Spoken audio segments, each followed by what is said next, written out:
童年的记忆中，村里发生了一起意外，家人都去协助处理，留下我孤身一人。夜幕降临之际，我听到院外传来异响，我冲出院子，只见陈老七站在门口，面色苍白如纸，身形佝偻，浑身湿透，仿佛刚从水中爬出。我疑惑地问：七爷，您这是怎么了？陈老七默不作声，只是站在门外，目光呆滞地盯着我。我提高声音再次询问：七爷，您找我有什么事吗？陈老七终于开口，声音沙哑而缓慢：借我3炷香。我不解地问：七爷，你要香做什么？陈老七的眼珠微微转动，他僵硬地回答：你爷爷让我来取。我点头答应：好的，我这就去拿。我飞奔至西屋，取了3炷香，又急忙回到院门口。我将香递给陈老七，他看到香后，眼中竟闪过一丝诡异的兴奋。陈老七喉咙里发出咕隆咕隆的声音，仿佛在吞咽着什么。他接过香，竟然当着我的面将香塞入口中，咀嚼起来，咯吱咯吱，那声音让我不寒而栗。我不禁后退几步，心中涌起一个念头：难道陈老七已经不在人世？我缓缓后退。陈老七吃完香后，试图跨过门槛，但他尝试了几次都无法越过门槛，每次脚都重重地踢在门槛上，发出砰砰的声响。夜深人静，陈老七踢门槛的声音异常刺耳。我想起村里老人的话，活人能看见门槛，而死人则看不见，会被门槛拦住。我对陈老七说：七爷，我爷爷他们不在家，您还是先回去吧。陈老七似乎没有听见我的话，他继续在门口尝试，却始终无法进入院子。他开始变得焦躁，脸色愈发难看，眼睛充血，踢门槛的声音也越来越大，砰砰砰砰砰砰。我真担心他会把门槛踢断。陈老七似乎感觉不到疼痛，他用力踢着门槛，自言自语：只要把门槛踢掉就能进去了。他的话让我毛骨悚然。陈老七似乎察觉到我的恐惧，他朝我露出一个瘆人的笑容。我害怕极了，大声呼喊：爷爷奶奶，但无人回应。周围的邻居也都不在，他们都去帮忙了。突然我听到砰的一声，我家的门槛被踢断了。陈老七佝偻着腰走进了院子，脸上的笑容更加狰狞，眼睛死死地盯着我，喉咙还在动。我急忙爬上墙头，跳进邻居陈山家。他家的大黑狗平时很凶，但今天见到陈老七却不敢出声，吓得躲进了狗窝。我在陈山家的院子里拼命奔跑，生怕陈老七追上来。等我跑到陈山家院门口，回头一看，陈老七还在追我，他的眼睛死死地盯着我，脸上露出恐怖的笑容。我拼命地跑，连头都不敢回。我知道村里横死的人都会被带到后山下葬，我拼命地往后山跑去，终于在山脚下遇到了村里的人。我爷爷从熙熙攘攘的人群中奋力挤出，一把将我抱起，关切地问：元福，你怎么了？我泪眼婆娑，哽咽着说：陈老七在追我。我的话音未落，村民们都愣住了。爷爷震惊地说：不可能，陈老七刚刚被埋葬。我哭得更厉害了，坚持说真的，我没说谎。我话音刚落，陈福就急忙说：元福，你肯定看错了，你七爷已经下葬了。陈福是陈老七的儿子，以孝顺闻名于村中。我坚定地说：我没看错。他还向我借了3炷香，当着我的面吃了，还踢坏了我家的门槛。我的话让村民们瞪大了眼睛，眼中满是惊恐。爷爷紧紧抓住我的胳膊，严肃地说：元福，这件事你不能撒谎。我坚定地回答：我没有撒谎。爷爷转向陈福，问道：福子，你父亲真的在棺材里吗？陈福脸色变得难看，说话都结巴了。他说：在，当然在。爷爷眯起眼睛说：福子，我知道你孝顺，不想你父亲死，但他已经去世了，这是无法改变的事实。陈福阴沉着脸说：我父亲身体一直很好，至少能活到70、80岁。村口的河不深，他水性也好，怎么会掉进河里淹死呢？爷爷皱了皱眉头说：福子，你这话什么意思？再浅的河也能淹死人。你父亲是从桥上掉下去，头朝下，刚好头撞到河里的石头，昏死过去，才被河水淹死的。陈福冷哼一声说：到底是他自己掉下去的，还是被人推下去的？谁知道呢？陈福的话让爷爷脸色大变，他说：福子，你这话太没良心了，我和陈老九亲眼看见的。陈老九也从人群中挤出来，指着陈福说：你爹是我亲哥，你连我的话都不信，你这个不孝子。陈福撇了撇嘴，没有说话。爷爷阴沉着脸再次问：福子，你父亲真的在棺材里吗？陈福的眼神闪烁，似乎有些心虚。他说：在，真的在棺材里。陈老九说：我不信。陈老九说完，转向爷爷说：三哥，这是大事，我觉得应该打开陈老七的棺材，看看他是不是真的在里面。陈老九的话让陈福脸色大变，他拿起铁锹挡住陈老九，冷着脸说：我父亲刚下葬，谁敢挖他的坟，我就跟谁拼命。陈福说话时还给人群中的陈旺使了个眼色，陈旺是陈福的亲弟弟，腿有点跛。陈旺点了点头，就从人群中悄悄离开了，不知道去了哪里。陈老九指着自己的脖子，挑衅地说：小畜生，有本事你就砍我脖子。陈福眼睛猩红，说：老杂毛，你以为我不敢？爷爷推开陈老九，对陈福说：福子，活死人需要人血来养，你养不住的。你父亲生前是个好人，他已经去世了，你何必让他受苦呢？我们村有个传说，说横死的人如果不入葬，就会变成活死人，需要喝人血。陈福愣了几秒，然后朝着爷爷喊：什么活死人？我父亲已经入葬了，你别胡说八道。陈老九的声音坚定而决绝，他宣布：我不信这些迷信，我要亲自开棺验尸。他话音未落，便转头环视四周，语气沉重：如果村里真有不祥之物，那我们所有人都难逃一劫。他的话语如同寒风吹过，村民们面露惊恐，彼此交换着不安的眼神。在一片沉默中，大家不约而同地点头，表示支持开棺的决定。陈福愤怒地跺着脚，他激动地喊道：我父亲死得不明不白，你们这样贸然开棺，难道不怕激怒他的魂魄吗？挖掘新坟本就是一件充满禁忌的事情，村民们对此心存忌惮，没有人愿意轻易触碰这个禁忌。陈福的话还在空气中回荡，突然一声巨响，雷声轰鸣，天色迅速变得阴沉，乌云密布，雨点似乎随时都会倾盆而下。我看见陈旺急匆匆地回来，他挤进人群，高声提议：大家先别吵，不如我们去袁福家看看，他家门口的门槛是否还在。陈旺的话音刚落，陈福立刻附和：对，这是个好主意，我们一起去瞧瞧。村民们再次面面相觑，低声讨论后都觉得这是个可行的办法。我爷爷开口了，他的声音平静而有力：好吧，那就去我家看看，大家都要小心行事。爷爷说完便把我抱了起来，村民们手持铁锹浩浩荡荡地朝我家走去。很快我们到了我家，发现院门口的门槛竟然完好无损。看到门槛，村民们都松了一口气。陈福冷笑着，他嘲讽地说：看到了吧，你家的门槛还在。袁福在撒谎。我辩解道：不，我没有撒谎。陈老九则轻描淡写地说：袁福还小，可能是做了噩梦，自己吓自己。既然没什么事，大家就各自回家吧。陈老九挥了挥手，村民们便渐渐散去。陈福离开前，他斜眼瞪着陈老九，威胁道：九叔，你最好小心点，别让我爹晚上去找你。陈福说完便和陈旺一起离开了。陈老九气得直跺脚，他指着陈福的背影大骂，骂了几句后也愤然离去。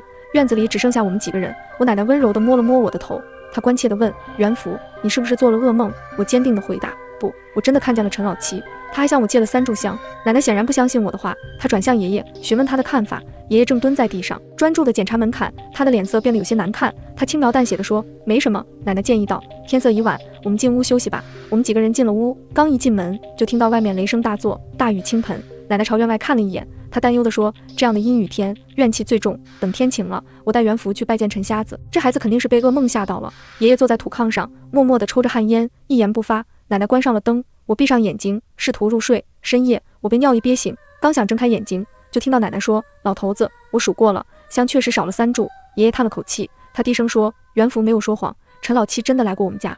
我们白天看到的门槛是新的。奶奶小声地问：陈老七活着的时候，我们两家并无恩怨，他为什么要找上我们家？爷爷沉默不语。那阵踢门的巨响戛然而止，爷爷站在门边，目光如炬，直到确信陈老七已经离去，才敢迈出门槛。我家那扇陈旧的木门上布满了深深的爪痕，触目惊心。爷爷缓缓走向院落的入口，只见门槛已经断裂，院门上还悬挂着一根槐树枝。爷爷面沉如水，取下槐树枝，语气阴沉地说：槐树枝招鬼，这是有人蓄意为之，故意引陈老七来我们家。爷爷的话音未落，陈山急匆匆地闯入我家院子，神色慌张地说道：叔，不好了，陈老九出事了。爷爷愣怔片刻，难以置信地问：什么？老九死了？陈山声音颤抖：死得蹊跷。爷爷果断地说：走，我们去看看。我们一行人急忙赶往陈老九家，只见院子里已经聚集了许多人。陈老九的遗体静静地躺在一块长木板上，被白布覆盖。陈福、陈旺两兄弟趴在陈老九的遗体上，哭声震天，却未见泪水。陈福悲痛欲绝地哭喊：九叔，你走得这么惨，放心吧，我会为你准备最好的棺木，烧最多的纸钱，让你在那边过得舒坦。陈老九家处兴旺，生活富足，却无儿无女。按照村里的规矩，陈老九的遗产将由我奶奶继承。奶奶低声说：我们逃吧，逃到镇上去。爷爷沉声回答：逃不掉的，一旦被他盯上，这辈子都逃不掉。奶奶焦急地问：那我们该怎么办？话音刚落，我就听到了砰砰砰的踢门砍声。我猛地睁开眼睛，惊慌失措地躲进奶奶的怀抱。奶奶用手捂住我的嘴，示意我保持安静。砰砰砰砰砰砰砰砰砰，踢门砍的声音越来越响。借着月光，我从窗户往外看，只见院门口有个人影，那人影的轮廓与陈老七极为相似。突然，砰的一声，门槛被踢飞，陈老七佝偻着身子，缓缓走进院子。借着月光，我看清了他那惨白的面孔，眼神空洞，嘴角沾满血迹，他的步伐缓慢而僵硬。奶奶焦急地问：老头子，这可怎么办？爷爷紧锁眉头，拉上床帘，低声说：不要出声。爷爷的话音刚落，门外就传来陈老七的声音，他低沉地说：三哥，出大事了，村里死人了，你快出来。陈老七的声音中带着怪声，仿佛鬼魂的低语。爷爷和奶奶对视一眼，眼中满是惊恐。陈老七没有离去的意思，见爷爷不回应，他又重复：三哥，你快出来，村里死人了，我们得去帮忙。奶奶皱眉，她低声说：老七，你三哥不在家，你先去帮忙吧。奶奶的话音刚落，爷爷就瞪了他一眼，低声说：你不要命了，和鬼魂搭话。奶奶无奈地说：我想把他骗走。奶奶的话音刚落，门外就传来陈老七的鬼笑声。陈老七说：我亲眼看见三哥进屋，你少骗我。快让三哥出来，老九在门口等着呢。陈老七的话让我不寒而栗，爷爷的脸色变得难看。他说：“老七，你和老九先去，我一会儿就到。”陈老七听到爷爷的声音，突然猛烈的砸门，一阵急促的敲门声，仿佛重锤击打在心上。我家的木门被敲得震天响，门外传来了刺耳的滋啦滋啦声，像是尖锐的指甲在门上抓挠。我爷爷的额头上布满了冷汗，他的脸部肌肉不由自主地抽搐着。我奶奶疑惑地问：“老头子，陈老七这是怎么了？”我爷爷一脸惊慌，他摇了摇头说：“我也不清楚。”就在我爷爷话音刚落的瞬间，一声巨响，我家的木门被撞开了，一股冷风随之涌入。我转头望向门口，只见陈老七佝偻着身子站在那儿，他对我爷爷露出了诡异的笑容。他试图跨进门槛，就被门槛挡住了。我爷爷在睡前特意加固并抬高了东屋的门槛。陈老七用脚猛踢门槛，发出了砰砰的响声。陈老七的眼角流下了2行血泪，他看着我爷爷说：“三哥，你家的门怎么进不去？你快出来，老九在门口等你呢。”我不敢再看陈老七，紧紧闭上了眼睛，蜷缩在我奶奶的怀里。不知过了多久，我听到了公鸡的啼鸣，天终于亮了。陈老七死了，他家院子里值钱的东西都归了陈福和陈旺2兄弟。陈老七去世时，陈福连个像样的棺材都舍不得买。我爷爷皱着眉头说：“老九是被人害死的。”我爷爷的话让村里人面面相觑，眼中充满了惊恐。陈福的眼神闪烁，他说：“九叔死的蹊跷，可能是被厉鬼害死的。”我爷爷沉着脸说：“老九是被人害死的。”说完，我爷爷走到院门口，拿起了一根槐树枝。我爷爷说：“槐树枝能招鬼，这根槐树枝是有人故意放在老九家门口，引来鬼魂，害死了老九。”我爷爷愤怒地将槐树枝扔在地上，村里人倒吸了一口凉气，彼此交换着惊恐的眼神。陈福和陈旺对视一眼，陈旺捡起了地上的槐树枝说：“谁会这么狠毒，要害死我九叔？”我爷爷阴沉着脸说：“昨晚陈老七进了我家院子，多亏我加高了门槛，他才没进来。今早我就在我家院门口发现了槐树枝。陈福、陈旺，你们2个畜生是想害死全村人。”陈福愣了几秒，反驳道：“叔，你别乱说，我爹已经下葬了，怎么可能去你家？”陈旺也附和道：“就是我爹早就下葬了，你别乱说。”我爷爷阴沉着脸说：“开棺！”陈福坚决反对：“不行，谁敢挖我爹的坟，我就和他拼命。”陈旺也大声喊道：“不行！”我爷爷环视院里的人，他们彼此交换着眼神。过了一会儿，陈山从人群中挤出来说：“陈老九死的蹊跷，说明我们村里不太平，这东西喝人血，如果不除掉他，我们村里人都会遭殃。我相信三叔支持开棺。”陈山的话音刚落，就有人附和：“对，村里不太平，大家都会遭殃，支持开棺。”院里的人都支持开棺，纷纷嚷嚷着要去后山。陈福气得直跺脚，他扯着嗓子喊：“我爹头七还没过，你们就敢挖坟，就不怕出事吗？”我爷爷坚定地说：“出事我负责，活死人的事必须查清楚。”说完，我爷爷就朝着后山走去，村里的人也都跟了上去。陈福在后头紧追不舍，但村里人的议论声浪却让他无法阻拦。我们的脚步匆匆，不一会儿就抵达了后山。陈老七的墓碑，那块简陋的木牌竟然从中间裂成了2半，仿佛遭受了天雷的劈击。陈福怒视着我爷爷，厉声质问：“刘老三，你真的考虑清楚了吗？挖人祖坟，这可是要遭天谴的！你真敢动我父亲的安息之地？”我爷爷坚定地回应：“如果棺材里空无一物，我有何惧？”话音刚落，爷爷便挥起铁锹，村里的众人也纷纷上前帮忙。陈福和陈旺试图阻止，却被村民们拉开，无法近前。很快，我们挖到了那口黑漆漆的棺材，它散发着不祥的气息。村民们都凝视着那口棺材，上面钉着8根铁钉，显得格外诡异。爷爷用斧头撬开了棺材，又招呼2个年轻人帮忙抬开盖子，里面却是空无一人。陈老七的遗体不翼而飞，陈福和陈旺2兄弟如同被抽去了筋骨，颓然坐倒在地。爷爷阴沉着脸追问：“陈老七在哪里？”陈福仍旧硬撑着：“我不知道，我父亲明明已经安葬了。”爷爷立刻接话：“这东西不寻常，趁着天还亮，他怕光，我们必须抓住他并焚烧，否则到了晚上，无人能制服他。快说！”陈福的眼珠转了转：“叔，我真的不知道发生了什么。我和旺子亲眼看着父亲被放入棺材的，他怎么就不见了？”爷爷冷着脸踢了陈福一脚：“福子，你最好说实话，天就要黑了。”陈福眯起眼睛：“叔，你就是打死我，我也不知道父亲的下落。我也在纳闷，到底是谁偷走了我父亲的遗体？”陈福话音刚落，陈山就黑着脸威胁：“你们2个如果不说实话，就把你们塞进这口棺材里活埋。”陈山话音刚落，陈旺的腿就软了，他刚要开口，却被陈福踢了一脚。陈福挑衅地看着陈山：“来呀，把我们哥俩活埋，我还真不怕死。”陈福的强硬让陈山气得咬牙切齿：“疯子！”陈福得意地说：“少吓唬我，我就算躺在棺材里，你们也不敢真的杀人。”陈福说的没错，村里已经很久没有发生过杀人事件了，而且村里大多数人都在镇上工作，知道杀人是违法的。爷爷皱了皱眉：“福子，你控制不住他，他不喝血就活不下去，逼急了，他自己会找血喝。”陈福冷着脸：“叔，你在说什么？我完全听不懂。”爷爷瞪了陈福一眼，然后转向村民们：“大家把家里的门槛都加固加高，我们趁着天亮一起寻找陈老七。”村民们都点头同意。爷爷带头下山。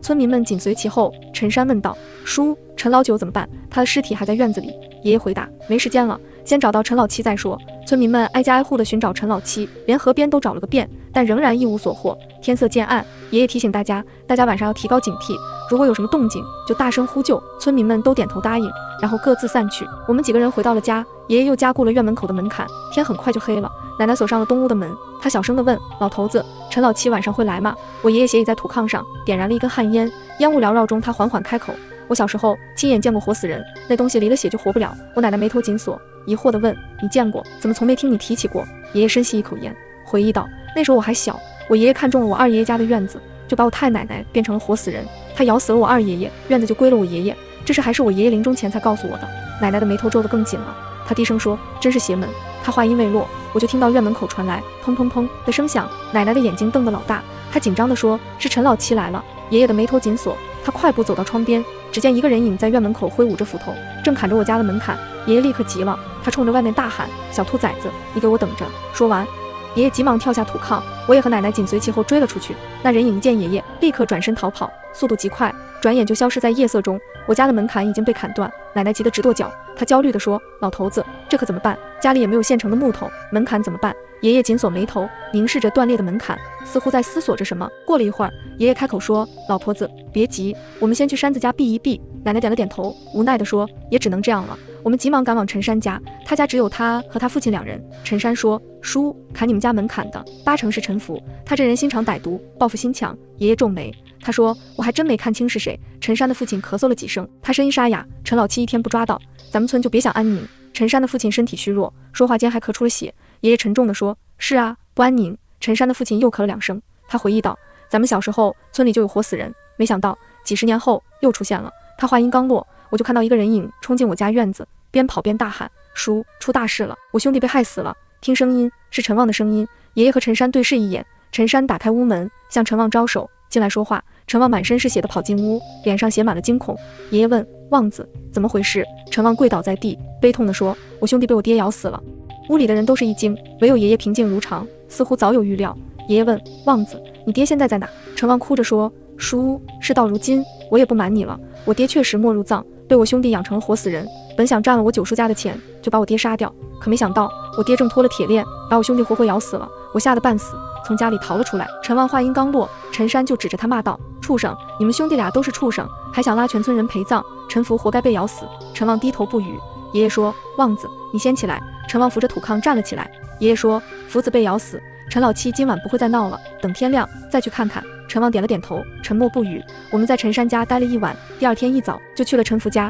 陈福家院里满是血迹，陈福已经死了，他的脖子上有2个血窟窿，脸色灰白，全身发黑，没有一滴血，就像一具干尸。我睁开双眼，却无法接受眼前的现实，陈福就这样躺在那里，眼睛睁得大大的，仿佛有未了的心愿。我颤抖着手，将一块白布轻轻覆盖在陈福的身上，试图给他最后的尊严。我低声说道：“我们家的仓库里有铁链，我爹一直被锁在那里。”村民们纷纷靠近，窃窃私语。他们都知道我家的仓库宽敞，房梁上悬挂着2条手臂般粗的铁链，仓库的地面上满是黑色的血迹，空气中弥漫着刺鼻的血腥味。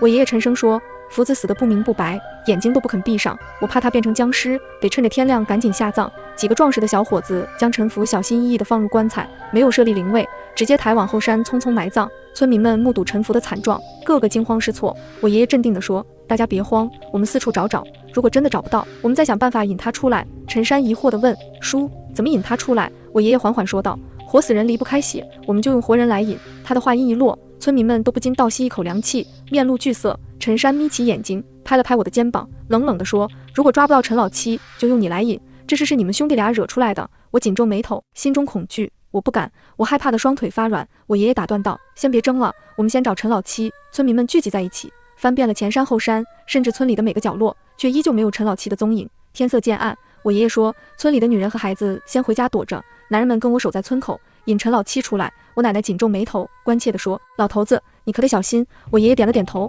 安慰道：“别怕，快回去。”我奶奶叹了口气，带着我回家。一到家，我奶奶立刻锁上院门。她说：“元福，你先进屋，我去趟茅房。”我点了点头，朝东屋走去。当我走到东屋门口时，突然听到砰的一声，声音是从仓库传来的。我回头望向仓库，门似乎微微开着，我奶奶从茅房出来，见我站在门外，问道：元福，你怎么不进屋，在看什么？我说：刚才仓库里有动静。我奶奶看了一眼仓库，脸色变得苍白。她说：是老鼠，快进屋。说完，她把我推进屋，还把东屋的门锁上了。我见奶奶脸色不好，问道：奶奶，你怎么了？我奶奶说：元福，别出声，天已经完全黑了。我奶奶话音刚落，我又听到哒哒2声，这声音是从仓库传来的，像是有什么东西在仓库里走动。我困惑地看着奶奶，她用手捂住我的嘴，示意我保持安静。哒哒，又是2声，声音很近，仿佛就在门外。正当我感到困惑时，门外传来声音：老三他媳妇，老三在家吗？我家门槛坏了，我想到你家屋里躲着。听声音，门外是陈山的父亲。我奶奶松了口气，把手从我嘴上拿开。我奶奶说：二哥，老三不在家，我这就给你开门。门外传来陈山父亲的笑声，他说：好好好，麻烦你了，我身体不好，也帮不上忙，只能赖在家里，废人一个。我奶奶打开东屋的门，说：二哥，快进屋。陈山的父亲脸色发黑，印堂也发黑，气色很差。他点了点头，笑着说：麻烦了。陈山爹话音刚落，他便抬脚欲跨过门槛，却仿佛被无形的障碍绊住，脚步偏不倚地撞在门槛上，发出沉闷的砰砰声。我奶奶的脸色骤然一变，几乎是本能地向后退了几步。陈山爹对着奶奶挤出一丝干笑，他的声音带着一丝颤抖：年纪大了，眼神不济，连门槛都看不清了。老三媳妇，能不能扶我一把？说话间，他的目光不自觉地瞥向我，喉结上下滚动，吞咽着口水，显得有些紧张。奶奶的声音带着一丝戒备：二哥，你是怎么进我家院子的？陈山爹解释道：白天来的，本想找老三借个铁锹，你们都不在，我就自己进仓房找，没想到在那儿睡着了，醒来天都黑了。我家仓房的门是敞开的，根本没有门槛。奶奶干笑2声，语气中带着一丝讽刺：二哥，你去仓房把铁锹拿来，我把这门槛挖了，方便你进来。陈山爹点了点头，转身朝仓房走去。奶奶趁他转身的瞬间，迅速关上门，并且上了锁。奶奶急促地对我说：元福，快爬到房梁上去。我疑惑地问：奶奶，为什么？奶奶焦急地跺脚，催促道：快去。在奶奶的托举下，我努力攀上了房梁。我能感觉到奶奶的手心满是冷汗，紧张的情绪在空气中弥漫。门外再次传来陈山爹的声音，他的声音中带着明显的不悦：老三媳妇，铁锹拿来了，快开门。奶奶没有回应，只是踩着凳子将我举得更高。我费了9牛2虎之力，终于爬上了房梁。门外的陈山爹声音愈发不耐烦，他开始用力踢门，砰砰砰砰砰砰砰砰，这踢门声如同重锤，一下下敲击在心上，让人不寒而栗。奶奶尽量保持镇定：二哥，别急，这就给你开门。陈山爹失去了耐心，他更加用力的踢门，连续几声巨响后，突然砰的一声，屋门被踢开。门开的瞬间，我感到一股寒意从背后升起。陈山爹站在门口，脸色苍白如纸，没有一丝生气，他的声音低沉而阴冷：老三媳妇，快扶我进屋。说完，他伸出手，那手如同枯枝，颜色发黑。见奶奶没有过去，陈山爹的脸色变得更加狰狞，他的手在空中胡乱挥舞，因为太过用力，脸部扭曲。奶奶紧皱眉头，坚定地说：二哥，你不是活人，你已经死了，别想进这个门。陈山爹怒吼：你胡说！他的眼睛瞪得滚圆，仿佛要突出眼眶，令人不寒而栗。奶奶继续说：你头上有个血窟窿，你在仓房摔倒时就已经死了，不信你摸摸看。陈山爹用手指着奶奶，声音颤抖：你胡说！奶奶的手微微颤抖，但他努力保持镇定：不信就摸摸看，我听村里的老人说过，对付这种不明生死的亡魂，必须让他意识到自己的死亡，一旦他接受了这个事实，他的怨气就会消散。陈山爹的脸色变得异常难看，他用手摸了摸自己的头，手上沾满了鲜血，看到血迹，陈山爹的眼睛瞪得更大，身体抽搐了几下，然后砰的一声，整个人向后倒去，倒在地上，他的眼中流出2行血泪，表情惊恐，仿佛是被自己的死亡真相活活吓死的。奶奶急匆匆地从橱柜深处翻出3根香，她小心翼翼地点燃它们，然后将香插进了陈山爹的口中，直到香火燃尽，陈山爹的双眼才缓缓合上。奶奶长舒了一口气，她的额头上布满了冷汗。香火仪式结束后，奶奶轻轻关上了那扇老旧的木门，她无力地坐在炕上，对我说：元福，别下来，就在房梁上待着。时间仿佛凝固，直到天色渐亮，奶奶带着我走向村口，那里陈旺的尸体悬挂在柳树上，已经没有了生命迹象，他的脖子上有2个血淋淋的洞口，显然是被陈老七所害。村口的人们面面相觑，一片死寂。爷爷脸色阴沉，他沉声说：旺子被咬死了，陈老七逃了。说话间，我注意到爷爷的手腕上正滴着血，他受伤了。奶奶紧锁眉头，看着爷爷的伤口，她急切地说：老头子，咱家出事了，昨晚陈山的爹来了，就死在咱家门口，快把他安葬了吧。奶奶的话音未落，陈山就瞪大了眼睛，急忙往我家跑去，村里的人也都纷纷跟了过去。这几天连续的死亡让村里人心惶惶。安葬了陈旺和陈山爹后，爷爷坐在板凳上抽着旱烟，他的眼睛有些泛红。我家院子里挤满了人，大家都在问：叔，这日子可怎么过？爷爷紧皱眉头，他说：等到晚上我来引陈老七，你们只要看见陈老七就把他按住用火烧掉。村里人连连点头答应。爷爷说：没啥事就散了吧。晚上都到村口。爷爷的话音刚落，村里人就都散了。爷爷的手腕还在滴血，他似乎感觉不到疼痛，表情木然。奶奶说：“老头子把手包上。”爷爷摇了摇头，他起身把院里的驴车套好。他说：“老婆子，你带元福到城里住几天，跑得越远越好，再也别回来。”奶奶问：“老头子，你这话啥意思？”爷爷说：“快走，昨晚抓陈老七，村里人几乎都受伤了，你们快走。”爷爷说这话的时候，他的眼睛变得猩红，透着诡异的光芒。爷爷把我抱上驴车，又把奶奶推上驴车。他说：“跑得越远越好。”奶奶红着眼睛，眼泪在眼眶里打转。他说：“老头子你……”奶奶说不出话，眼泪止不住的往下掉。爷爷红了眼，他没说话，使劲抽了下驴。奶奶领着我往院外走，我跪在驴车上，朝着爷爷磕了个头。驴车走得慢，奶奶就不停地赶驴快走。我家距离村口很近，很快就进了山里。我们翻了2座山，连夜赶到城里。奶奶带我进了城，再也没回过老家。后来听说我们村的人都没了，整个村子都荒了，我再也没见过爷爷。